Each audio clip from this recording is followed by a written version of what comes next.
large on that meaning. What do we mean by a religion of the heart?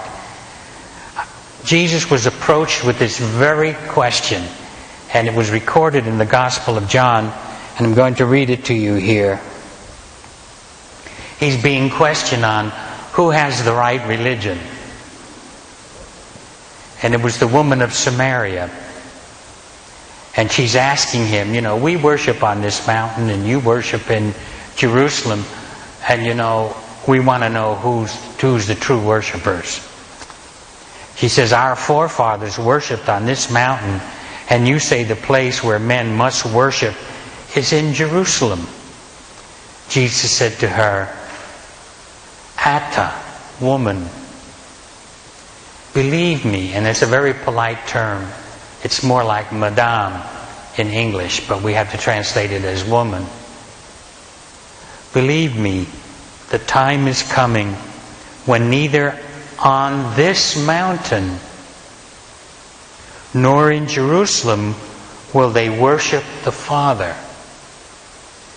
You worship what you do not know, but we worship what we do know, because the Scriptures came from them. For salvation is from the Jews. But the time is coming, and it is here. Not that it's coming someday, but it is here, when the true worshipers will worship the Father in spirit and in truth. For the Father also desires worshipers such as these. The woman said to him, for God is spirit, and those who worship Him must worship Him in spirit and in truth. Jesus was bringing back the ancient form of religion, where there were no temples, no priests. In fact, there were not even any holy books. I'm going to come down because I don't like standing behind the pulpit. Jesus was bringing back worship from the heart. Worship rather than through ritualism. Now, there's nothing wrong with ritualism. If people want ritualism, that's fine. But the real root of a true religion is from the heart, from the spirit, from the inner. And we have examples of this in the Bible itself. In fact, Abraham, who's the one who is responsible for the three, what we call monotheistic religions of Judaism, Christianity, and Islam. It is Abraham who is the father of these three religions. And yet, he had, I'm going to do this, he had no Bible to tuck under his arm and to take somewhere. He had no holy book. He had no Quran. He had no missals. He didn't even have seminars he could attend.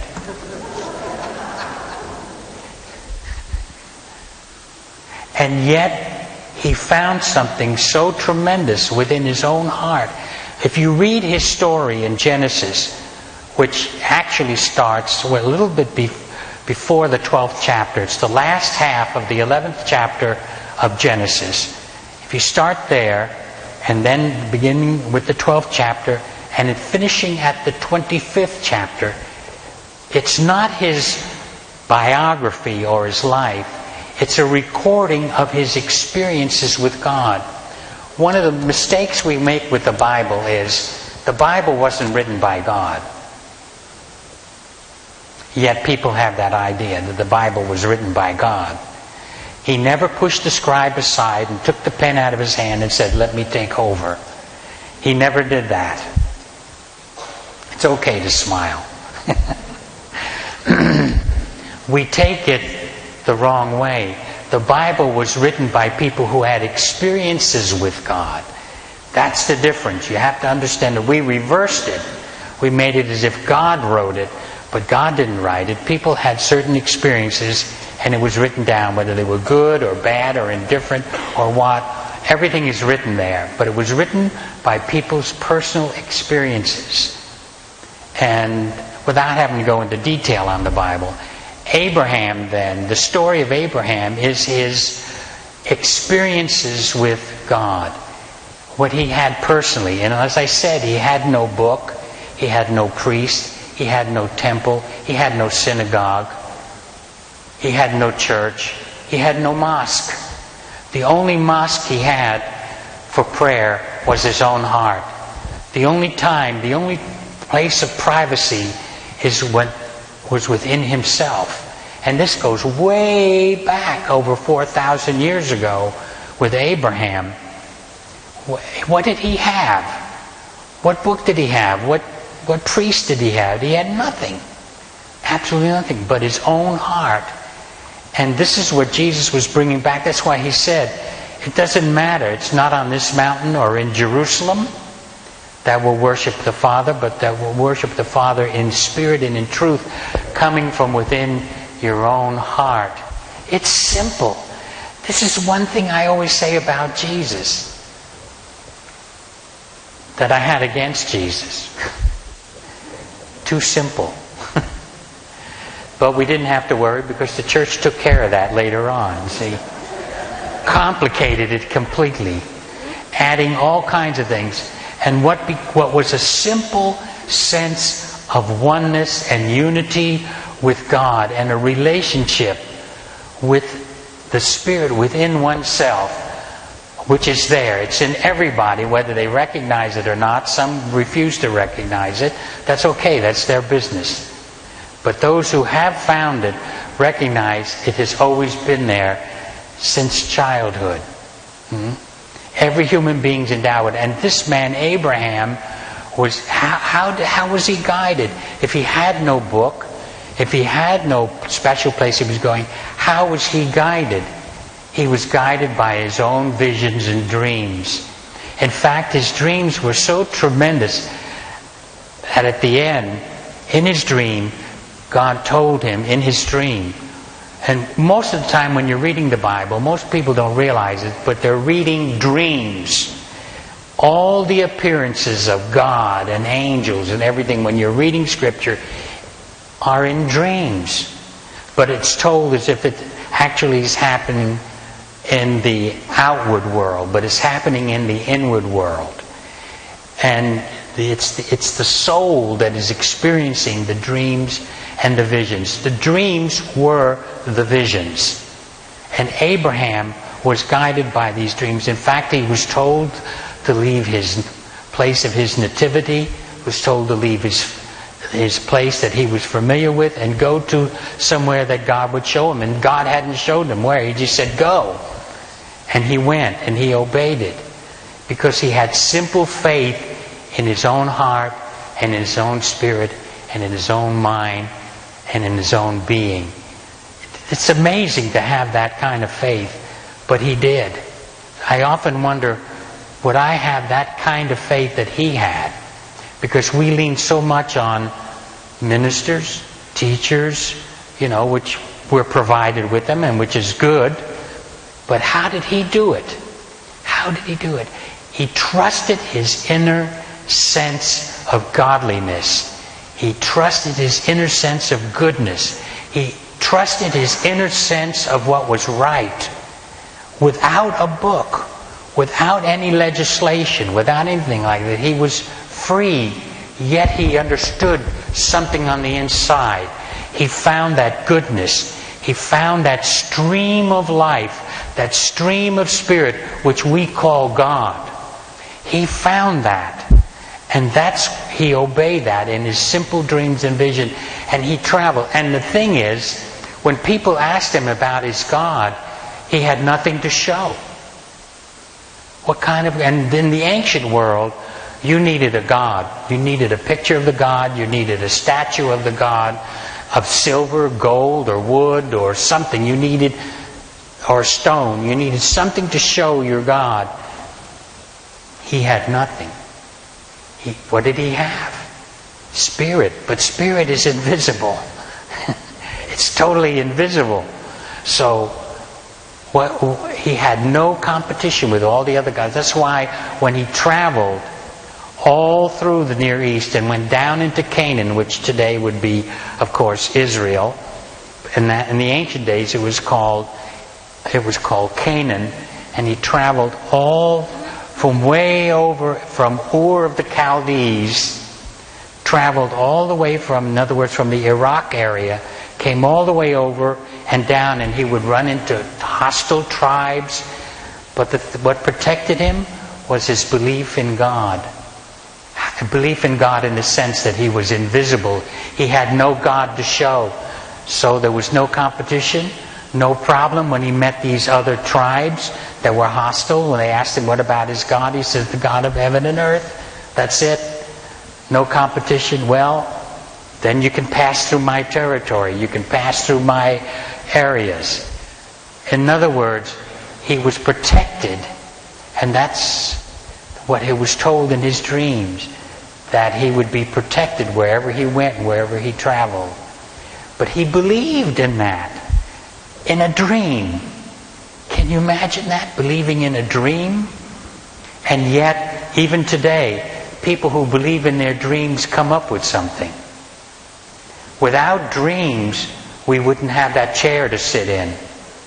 We wouldn't have a building over our heads. It was people's dreams and visions that brought them into what we have today. And it's the same thing with the knowledge of God. God is not some deep, dark, mysterious being. It's the revelation of our spirit, heart, mind, and soul. Simple. And this is what he was saying to the woman, Samaritan woman at the well. That, what do you have? What is your, who is right? And I love what he said. Those who worship the Father will worship in spirit and in truth. And that's what it means. Spirit means invisible. Everywhere, but invisible. You have no tangible proof. You have nothing that you can touch, but something you sense on the inside, something in your heart. And then it not only happened to Abraham, but Isaac was the same way, and Jacob. And Jacob was a conniver. In the characters in the Bible, it always showed you them in their raw state. It's always not someone who was perfect. Abraham was a very congenial type man. But his grandson, Jacob, was a conniver. And his mother, Rebecca, he must have inherited from Rebecca. Because she helped him along with his conniving. And yet it was he who opened up. Esau, who was the firstborn, he was, the twin brother. Jacob and Esau were twin brothers. But the first one to come out of the womb was Esau, and he should have gotten everything, all the blessing, all the birthright. But it didn't work out that way. And I'm not going to tell you the story of Jacob and Esau, but all I wanted to do was bring out the character of Jacob. He was such a conniver. But it took years for him, and he paid for his conniving. Don't worry, he didn't get away with it. People think they get away with it, but they don't. It always catches up with you. No matter what you do, it always catches up with you. Not God punishing you, it's just you are sowing certain things and then you reap it. And then you learn from it, hopefully, and leave it. And don't continue with it. So, Jacob was of that nature. And he got into trouble. But yet, he opened up, his mind opened up, and he dreamed of angels when he was fleeing from his brother Esau who wanted to kill him. He swore he would kill him because of the conniving he did. And if you want to know what he did, if you're not familiar with the story, you'll have to read the Bible to find out.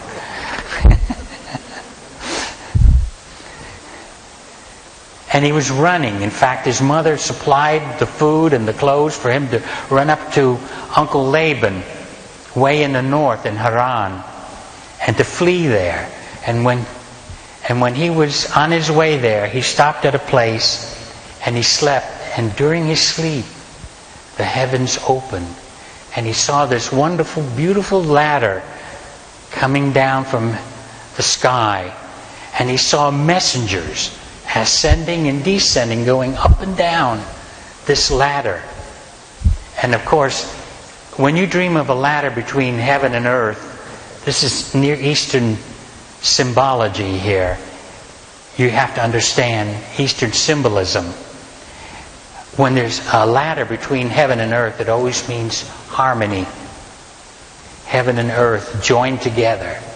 And angels ascending and descending means complete harmony.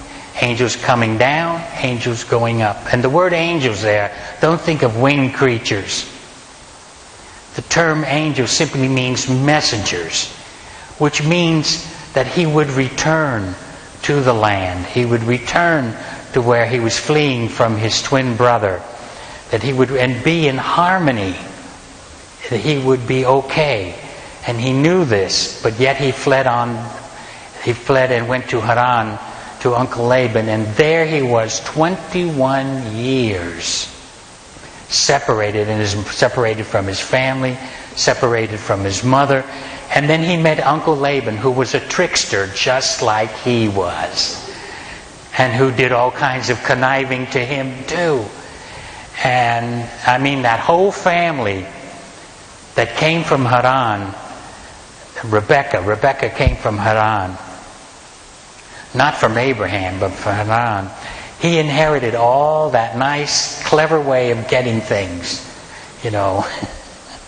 And yet, in his spirit, aside from this, in his spirit, he opened up and he found, I don't want, watch me on the time. I know we have to quit, so, you know, in the Near East, you can talk as long as you want. In fact, in the church, if you don't put people to sleep, you're fired. Here it's just the opposite. and they entertain the same way. And when you get your fill, you know, when you get what you need, then you get up and walk out. Now, don't you do that to me. And as I always tell people, when you want to congratulate a speaker in the Near East, you tell them, "Such a message, but I didn't understand a word." What that means is you got to keep coming back for what you actually paid a compliment to the speaker, and what you were telling him is, "You're so deep, I still need to come back and hear you more and more and more." And you know what the speaker will do? He'll say, "Thank God." Thank God that you did. But don't say that to me afterwards. I'm here from the States, not from the Near East. Dr. Lamsa, my mentor, used to be that way. You know, he did a lot of the old custom. When I worked with him 10 years. And it was like working with a living patriarch right out of the pages of the Bible. Because his customs, his manners, and he used to speak at Unity Village all the time, and people used to have a hard time with him. You know, even the Judasees used to have him in his home, and they had a hard time with him because he had the ancient Near Eastern customs in him and all that. So here it is, getting back to Jacob and getting back to these men of God. They had their faults. They had their ways, and they never got away with their faults, so they're always caught up with them. Not because God was doing it to them, they did it to themselves. And I said he stayed 21 years in Haran, which is way north of Canaan, going up this direction towards Lebanon and a little towards the east. And he stayed there 21 years away from his family, and finally when he did come back, he was afraid his brother was going to kill him. And he had another dream. But that's another story. So what we have here is, what I wanted to get through is, what is a true religion? The true religion is the religion of the heart. Simplicity, oneness with God. You know, there are two kinds of religion. Two kinds. One you're born with, and one you're born into. Do you see the difference? One is the natural, spontaneous one that we all have within us. That's why there's always people searching. They call it searching for God, but it's really a search for identity of the original religion of your own being and of your own heart. Now, when I say religion, I mean a way of life. I don't mean creeds. Religion today has become too creedal. When people ask you, when they say, what is your religion? They want to find out, what do you believe? Do you believe in the Trinity? What do you believe in how you live? You know, in the sense of not how you're living, but what you believe. What do you believe about the Bible? That wasn't what it was about at all. Creeds, we can thank Romans and the Greeks for changing Christianity to a creedal religion. Once it became creedal, a sense of beliefs. In fact, even today, we still come under it. When you go to a church, there's always a little pamphlet you get in, a list of what do you believe. And we put down our belief system in it. That comes from the Greeks and the Romans. That didn't come from Jesus. Jesus had no creeds. If you want to say there was a belief, there was one belief, and that was a belief in God. Period. Not trying to figure the Godhead out. That's why in Islam, they don't go into trying to figure the Godhead out. It wasn't until Constantine did it in 325 AD in Nicaea. And I was in Nicaea. The progress from Jesus of Nazareth to Constantine of Nicaea, that's when everything became creedal. Is under Constantine in 325 AD, and we came up with the idea that we could figure out the Godhead. A bunch of men sat around the table, and Constantine demanded this of them because the churches were so diverse, and he tried to unify them, and he tried to do it through creed. And that's why we came up with the doctrine of the Trinity. And then we came up with all other doctrines. And from then on, it was how to form creeds. From that 4th century clear to our present day is belief systems and creeds and more creeds. That is not religion. Religion is a way of life. The word religion in Aramaic is an interesting word. Actually, they don't have the word for religion. They use a substitute word for it. And the word is urha. Urha. That's how we say that in Aramaic. And what does urha mean? Urha means the path. The path.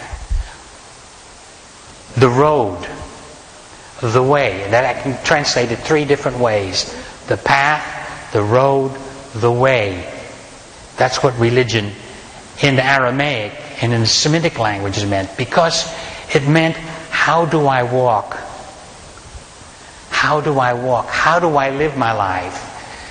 Religion is nothing is, how well do I get along with myself? And how well do I get along with you?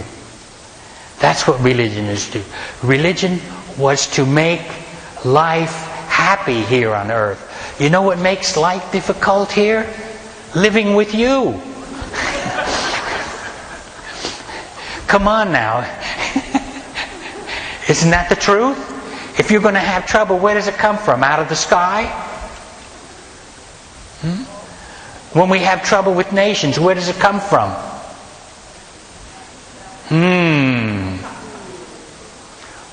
Put it down. Where do most of our woes and problems come from?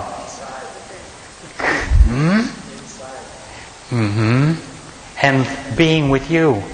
If you weren't here, I'd get along just fine.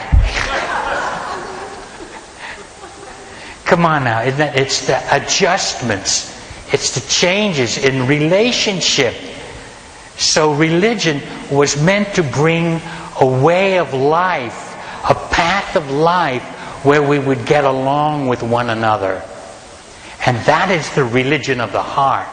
It was to work the heart so well, the heart meaning the mind, the spirit, the soul of the person, so well that we would get along with ourselves and get along with others. You know, I pastored, before I became involved in the Aramaic work, I pastored churches. And while pastoring a church, I developed ulcers. A nice, big, fat, duodenal ulcer. Because I used to have some people in the church, this was in San Antonio, Texas, sat on the first row. It was a group of women. Trouble galore. I hate to say that. I'm just telling you the truth. But their tongues were tremendous. And I tried to bring peace and reconciliation, and the more I tried, the worse I got. And I developed a duodenal ulcer. But it's interesting. I guess I can tell you the whole story. I had a member of the church also who was a radiologist. He was the number one radiologist in all the Southwest. People from all over South America and all over of the parts of the United States came to train under him. He was a member of the church that I was pastoring in San Antonio, Texas. It was a denominational church. It was called Calvary Missionary Church. And we were very good friends. I used to have lunch with him once a week, all the time. And when I developed this ulcer, I was in such pain. He said, well, come on up, we'll take x-rays of it. So they took the x-rays, and I had this, he found this duodenal ulcer. And he gave me a list of things I couldn't eat, no coffee, nothing like that that would irritate it, and all these businesses. And that night, I did it that day at the Baptist Hospital in San Antonio, right downtown. Went back home that night. I had a dream. And I was in the church, in the narthex, right out there in the narthex, not this one, but we had the narthex. And I went outside, and these three men came down from the sky. And they were dressed in celestial robes. Beautiful. And the men got on the outside of the door of the church that led into the narthex. They grabbed me by the arm and they took me into the church. Then they took me into the sanctuary and brought me down to the first row. And he said, you see all the women that sit there? I said, yes. He said, well, this is going to happen, that's going to happen, this is going to happen, that's going to happen. And I said, really? They said, yes. And to prove to you that we actually came here and what we're telling you is the truth, we're going to heal your ulcer. So I said, okay. So they took me and brought me into my office, sat me down in the chair, and there was three of them. One came forward, reached out, and touched me here. And they said, now remember this. You will not forget what we're telling you. And he touched me here, and I began to bubble.